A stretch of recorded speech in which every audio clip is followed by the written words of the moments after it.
Happy New Year, Happy New Year, Happy New Year, everyone. Part three is here.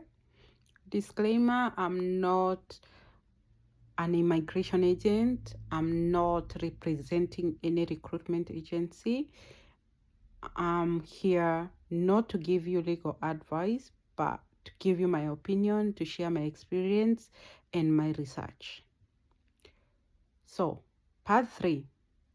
It's all about other ways to move to UK other than using your nursing qualification.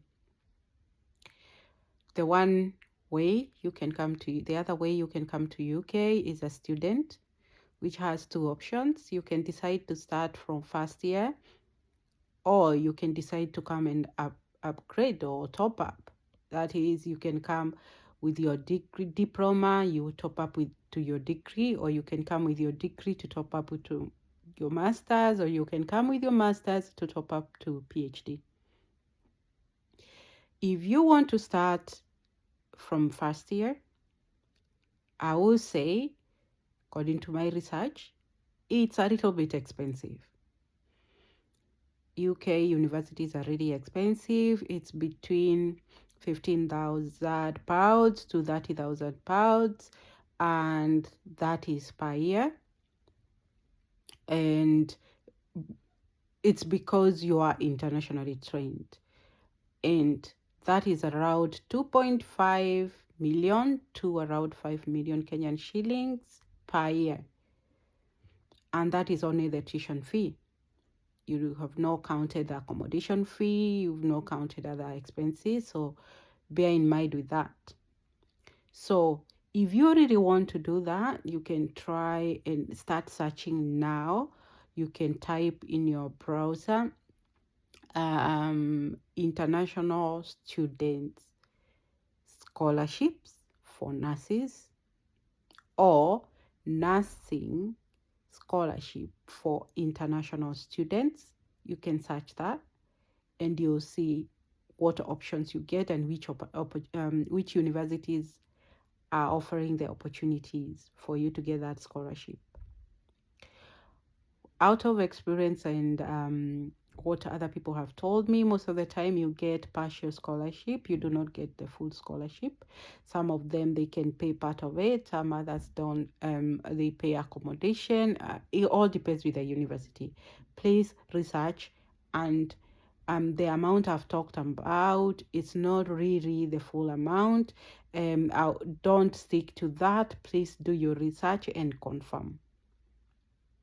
The other way you can come as a student is you've already qualified and you can get your top-up course, which is 1 year or 2 years in UK, which is very easy at the end of your course. That is after you pass your exam and you have a proof that you've passed your degree, you've passed your master's, you've passed your PhD, you can convert that visa to work visa.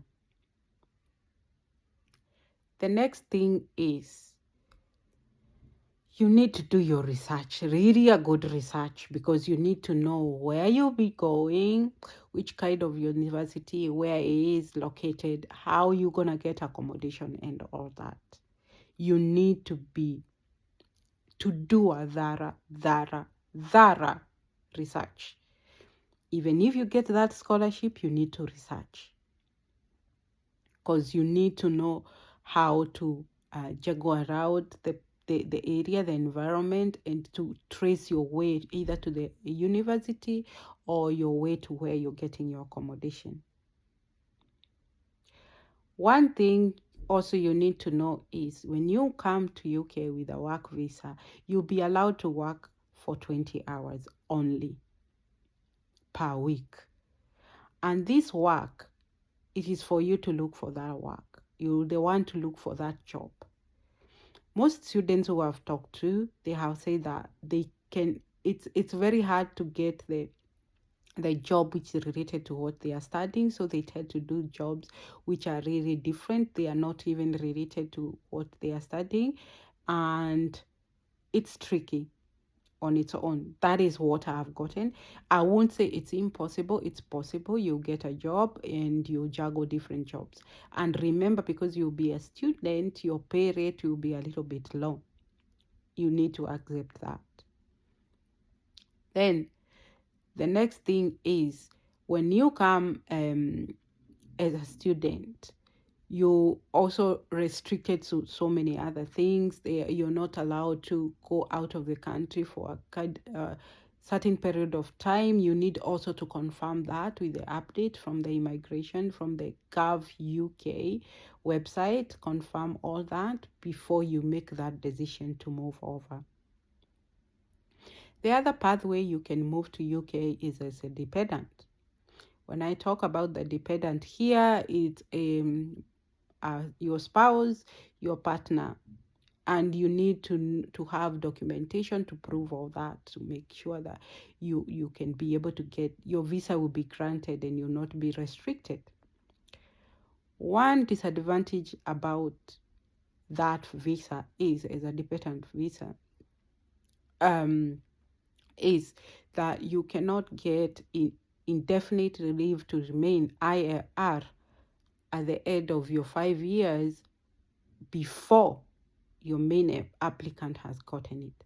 So, in other words, what I'm saying is, if the main applicant, the person who you applied under, has not gotten the residency, you will not get yours. So they are the determinants whether you get yours or not. The advantage of the dependent visa is you can work in any industry. Like, you can work any type of a job. You're not restricted. When you come to UK under skilled work visa, you're restricted to that skill. You cannot work outside that skill. Like, for example, I am a nurse. I cannot do any other job apart from healthcare job. I'm not covered by that visa. But when I get IRR, I can be able to do any kind of a job. I can work anywhere. And most of the time, if you're sponsored by an employer, you are restricted to work under that employer. If you move jobs, you're starting from zero. Your years that you've worked before that, they get lost. Like, you lose them. You start all over again. So that is my advice. That is what I can talk about. What I can advise my friend who asked me about the student visa is, it would be better, it would be cheaper if you finish your studies, your basic studies in Kenya, then you come as a top-up. Or you can decide to finish your studies in Kenya, then you get a job, you move, then you upgrade when you're already here with a job. You will not be restricted by your employer. They will not restrict you. They will not say that you can't do that study, you cannot do the top-up course. You will be able to do it.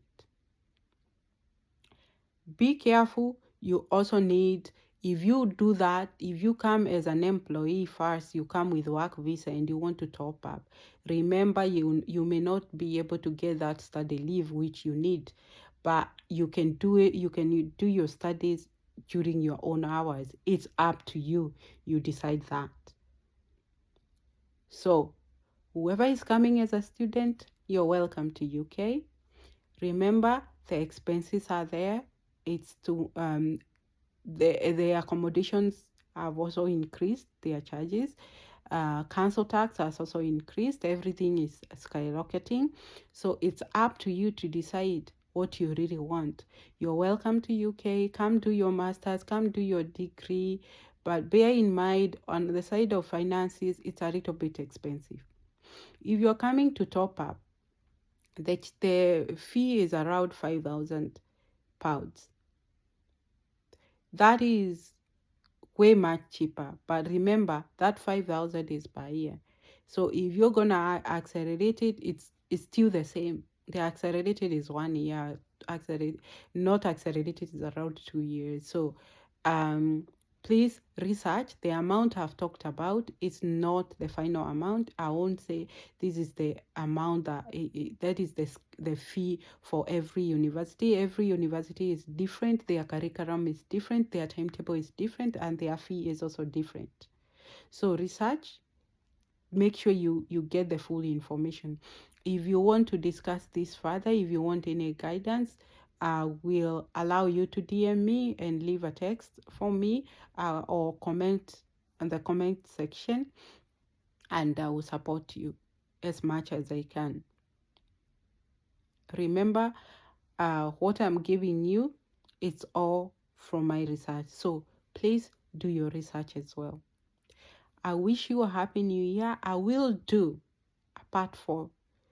The part 4, I will talk about the challenges that I went through in UK when I came and how I overcame them. These are challenges that you tend to go through the same. Almost everybody faces those challenges. How you handle them is personal. I came during winter, so my challenges may be different from the person who came during summer. So we'll look at that and see how it goes. So I request you to subscribe to my YouTube channel so that I can be able to welcome different people, so that we can hold a live event with them. They can tell you about their challenges or how they made it through to come to UK as students, in different skills, in different industries. I also do that.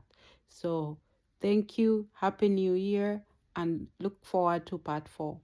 Bye.